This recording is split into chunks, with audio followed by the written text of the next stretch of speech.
बहुत समय पहले की बात है। भारत की पवित्र धरती पर एक समृद्ध और न्यायप्रिय राज्य था, माहिलारोप्य। उस राज्य पर शासन करते थे महान राजा अमर शक्ति। राजा बुद्धिमान थे, परंतु उनके 3 पुत्र बहुशक्ति, उग्र शक्ति और अनंत शक्ति परम मूर्ख थे। उन पुत्रों को शास्त्र से विमुख देखकर राजा ने मंत्रियों को बुलाकर कहा, यह तो आप लोगों को विदित ही है कि ये मेरे पुत्र शास्त्र ज्ञान से विमुख तथा विवेक शून्य हैं। इसलिए इन्हें देखते हुए मुझे यह विशाल राज्य भी आनंद नहीं देता। इसलिए जिस प्रकार इनकी बुद्धि का विकास हो, वैसा कोई उपाय आप लोग करें।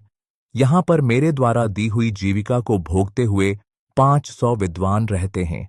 अतएव जिस प्रकार मेरे मनोरथ सिद्ध हों, वैसा उद्योग करें।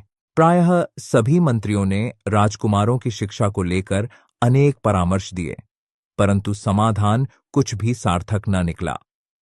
अंततः एक मंत्री सुमति ने राजा को एक महान विद्वान के विषय में बताया, पंडित विष्णु शर्मा। राजा ने यह सुनकर विष्णु शर्मा को दरबार में बुलवाया और आग्रहपूर्वक कहा, भगवन, मुझ पर कृपा कीजिए और मेरे इन पुत्रों को शीघ्र ही अर्थशास्त्र में पारंगत बना दीजिए। यदि आप यह कार्य कर दें तो मैं आपको 100 गांवों का स्वामी बना दूंगा।